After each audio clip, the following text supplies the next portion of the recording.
Seguimos en TMT Conversaciones, vamos a charlar ahora con Agustina del Campo, que es directora del Centro de Estudios en Libertad de Expresión y Acceso a la Información, CELE, de la Universidad de Palermo. Agustina, ¿cómo va? ¿Qué tal, José? ¿Cómo estás? Muy bien. Agustina, ¿qué tan relevante es la desinformación en esta época y cuánto afecta esa desinformación al acceso a la información en el sentido de la comprensión de los hechos que ocurren, de la realidad que nos rodea? Es una gran pregunta. Empíricamente todavía no sabemos cuánto impacta la desinformación. Lo cierto es que hay muchas investigaciones que surgieron desde 2016 hasta la fecha que indagan justamente en cuál es el impacto de la desinformación y qué produce exactamente la desinformación, y las conclusiones de los múltiples estudios que hay en distintos lugares del mundo no terminan de ser concluyentes. No terminamos de definir si la desinformación es el huevo o la gallina en esta historia. Lo que sí sabemos es que es una preocupación a esta altura de múltiples sectores. Hay múltiples estados que han legislado desinformación en los últimos años.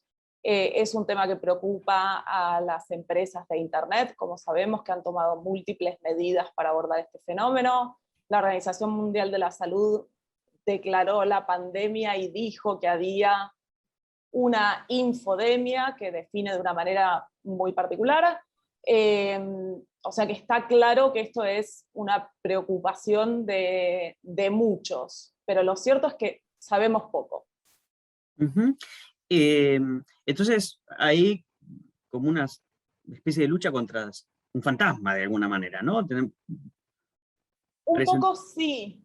Hay varios problemas. La relatora de libertad de expresión de la ONU hace poco emitió un informe sobre desinformación, y una de las cosas que mencionaba muy tempranito en la introducción de ese reporte es que no existe un consenso ni sobre la definición de desinformación. Lo cierto es que hay distintos autores que toman distintas posturas. Los distintos proyectos de ley que han surgido, incluso en nuestro país, se agarran de definiciones variadas, muy variadas, te diría, que comprenden distintos fenómenos: información lícita, información ilícita, o sea, información que implica la comisión de un delito, por ejemplo. Las estafas podrían ser desinformación, las calumnias e injurias tienden a denominarse desinformación. En muchos casos hasta los errores pasan por desinformación. Entonces es un paraguas como muy amplio. Uh-huh.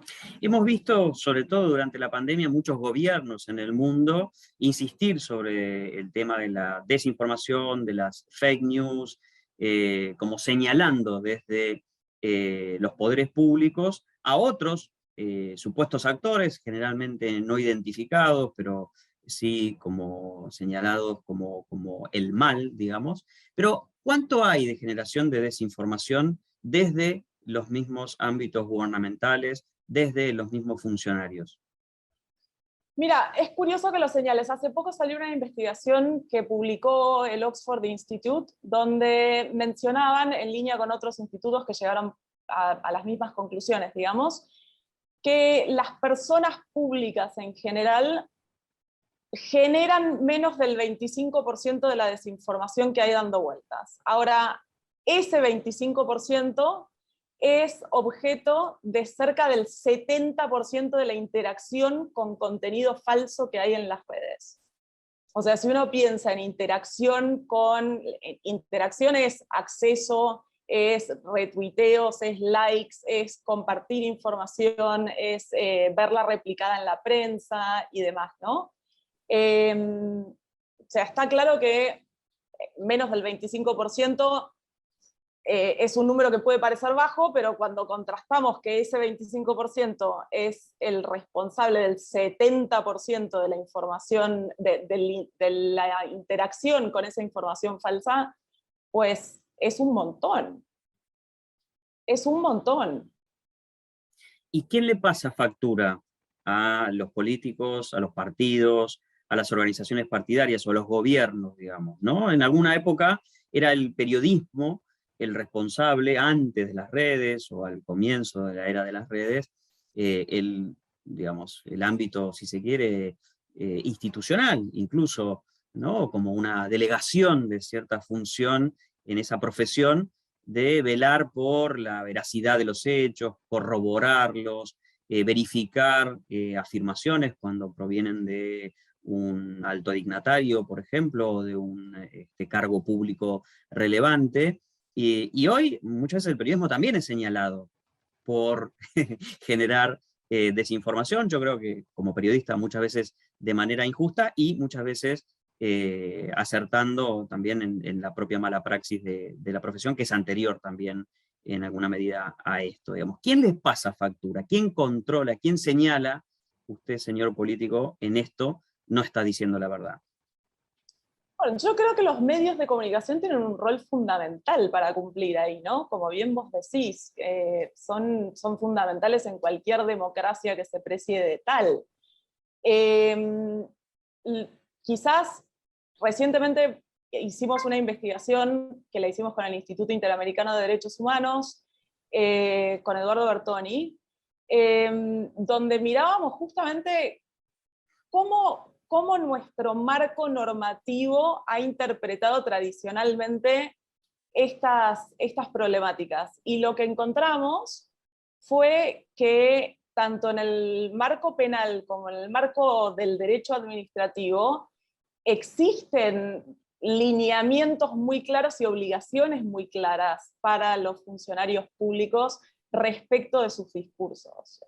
Incluso en el sistema interamericano hay casos, hay jurisprudencia, ya el caso Ríos contra Venezuela, por ejemplo, y múltiples declaraciones conjuntas de relatores de libertad de expresión y demás, donde se habla de la responsabilidad que tienen los funcionarios públicos por la función que ocupan, por el cargo que ocupan, porque muchas veces no solo se expresan voluntariamente, sino que están llamados a expresarse sobre determinadas temáticas, y cuando están llamados a expresarse sobre determinadas temáticas, pues tienen obligaciones de diligencia agravadas, si se quiere, ¿no? Sobre esos discursos. Lo que nos llamaba la atención originariamente, y quizá el motivo principal por el cual hicimos la investigación, es que las respuestas que estamos viendo a nivel comparado y a nivel regional tienden a irse por el lado de la difusión, ¿no? A responsabilizar o a llamar a las redes sociales o a los buscadores o a las compañías intermediarias, digamos, a cumplir un rol de vedor, controlador de la información que circula, que por lo menos como lo decía el paper, una de las conclusiones del paper hace poco, creemos que está como sobreestimada esa dimensión, ¿no? Y que habría que indagar en cómo activar otro tipo de soluciones, que no sean establecer a un intermediario entre la información y el público y poner a alguien a decir qué es cierto y qué no, y empezar a mirar un poco, bueno, qué obligaciones existen sobre nuestros discursos, ¿no? Yo como abogada tengo ciertas obligaciones para con mis clientes, vos como periodista tenés ciertas obligaciones para con tu oficio,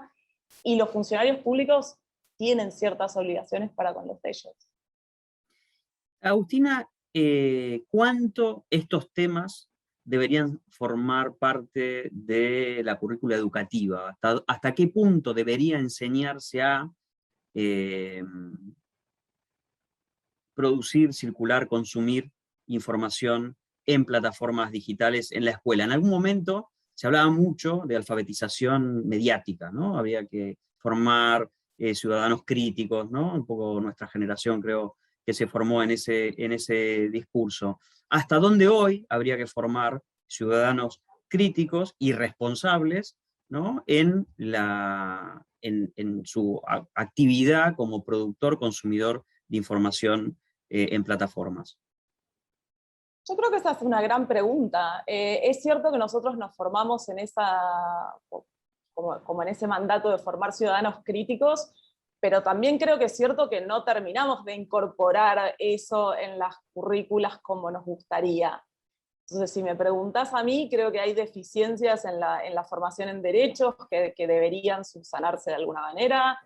creo que es súper importante justamente formar ciudadanos críticos y que piensen y que puedan leer las noticias en contexto y desde una perspectiva crítica.